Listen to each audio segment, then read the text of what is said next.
Hello everyone, welcome to my new video. Jadi hari ini saya akan menjelaskan sedikit tentang Computer Network Standardization atau standarisasi jaringan komputer yang ditugaskan untuk mata kuliah jaringan komputer pada minggu ini. Oke, langsung saja. Jadi zaman dulu sebelum ditemukan internet, kita pasti susah untuk melakukan pertukaran data maupun komunikasi dengan orang lain melalui komputer satu dan komputer yang lain. Jadi zaman dahulu kalau ingin telepon itu menggunakan telepon zaman dulu yang bentukannya seperti ini. Sedangkan kalau untuk bertukar pesan, kita harus menggunakan surat yang harus dikirim melalui kantor pos, harus membeli perangko, menulis surat dengan tinta, lalu mengirimkannya ke tujuan yang kita inginkan. Nah, namun zaman sekarang setelah internet ditemukan, pastinya kita sangat dimudahkan untuk berkomunikasi dan bertukar data, bertukar informasi dengan orang lain. Nah, sebelum itu terdapat standarisasi protokol jaringan yang ditemukan pada tahun 1980-an yang diberi nama OSI. Oke, nah apa sih OSI itu atau OSI layer itu? Oke, jadi OSI layer adalah kepanjangan dari Open System Interconnection yang dikembangkan oleh ISO atau International Organization for Standardization pada tahun 1984. Nah, jadi OSI ini bentuknya ada 7 layer yang digunakan untuk mengirimkan data. Jadi data melewati 7 layer tersebut. Nah, masing-masing layer ini memiliki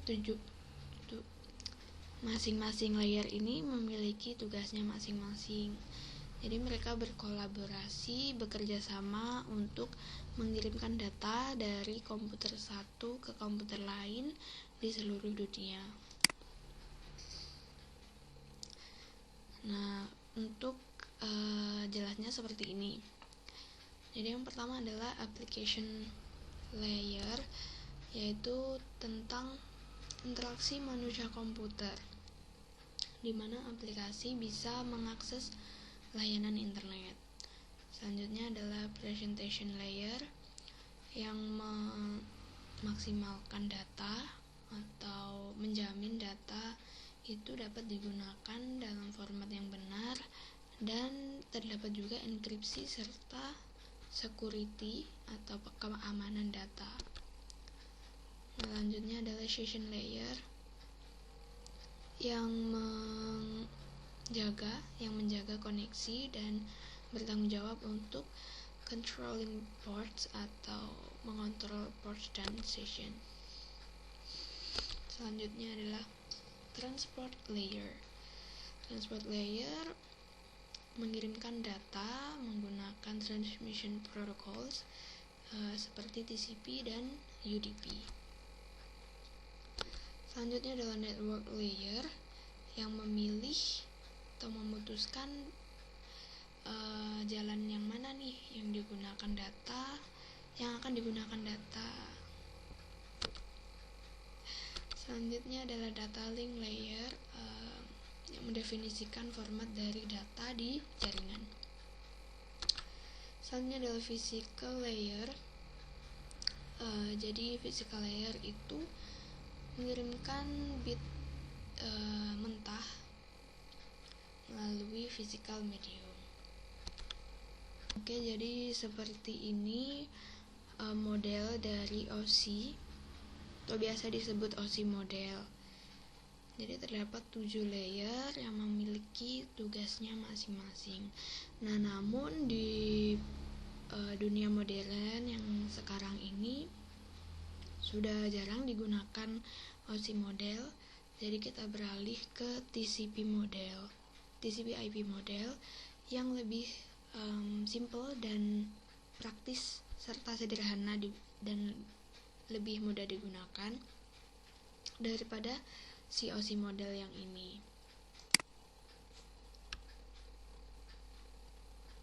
Oke, jadi selanjutnya kita akan membandingkan OSI model dengan TCP/IP model. Untuk yang OSI model sudah kita bahas tadi. Sekarang adalah TCP/IP model. TCP/IP adalah Transfer Control Protocol dan juga Internet Protocol yang dikembangkan oleh US Department of Defense atau DoD Amerika Serikat. Nah, untuk perbedaan yang mencolok atau perbedaan kunci dari kedua model itu terdapat pada bentuknya. Jadi untuk TCP/IP itu bentuknya lebih simple karena TCP/IP mengkolapsing atau menggabungkan several OSI layer, beberapa OSI layer menjadi satu.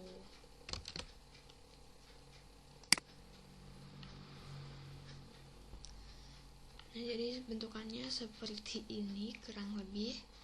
Bisa kita lihat di sini OSI layer atau OSI model itu memiliki 7 layer.